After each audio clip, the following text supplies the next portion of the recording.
What are some ways to foster employee engagement?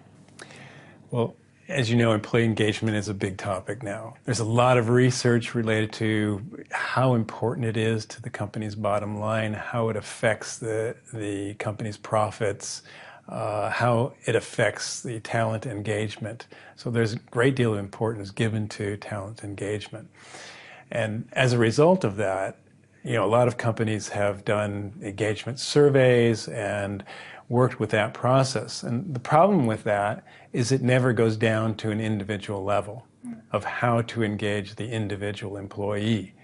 And it never creates a shared responsibility. So the engagement survey only deals with issues that the company can do to affect engagement. But the issues that really are the most important is what the person can do to affect their own engagement, and how the manager can enter a dialogue with that person to enable that to happen.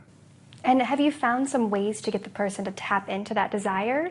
Well, what we do is, in our assessment, we measure what are the employees' expectations for employment. That's a very critical thing in terms of engagement, because if you're not meeting those expectations, very unlikely that they're going to be engaged. The other thing is we measure their interests. Do their interests fit the job that they're in? You can imagine, if you're not interested in your job, can I get you engaged? Very unlikely that I can do that. Or if you don't like the tasks that you're doing, can I get you engaged in the job? Not likely, no matter what I do. I can pay you more, I can do a lot of other things, but I can't really help you to get engaged. Or if you don't have the types of motivation that are necessary for related to a particular job, it's very, very, very difficult. So to really understand engagement, we need to understand it on an individual level. So what are the person's expectations?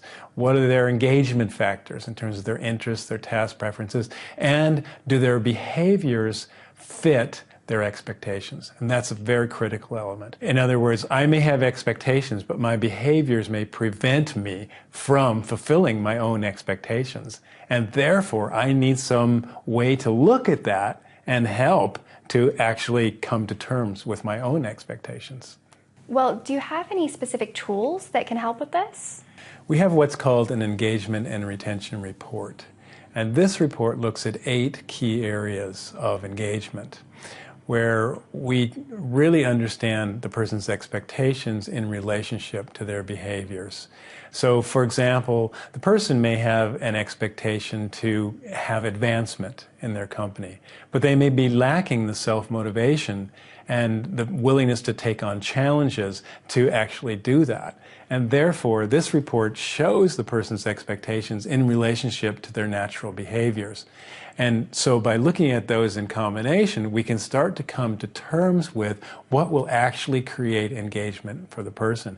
And we have a short training course for managers who are able to read these reports and are able to then say, enter discussions with their employees, which will then create a shared responsibility for engagement. Because engagement doesn't happen, it can't be bestowed on somebody. Engagement comes from within the person. And only when managers are able to enter in that kind of dialogue are we able to see a real change in engagement that's not just a superficial change. And do you offer that same analysis for groups? Yes, we do.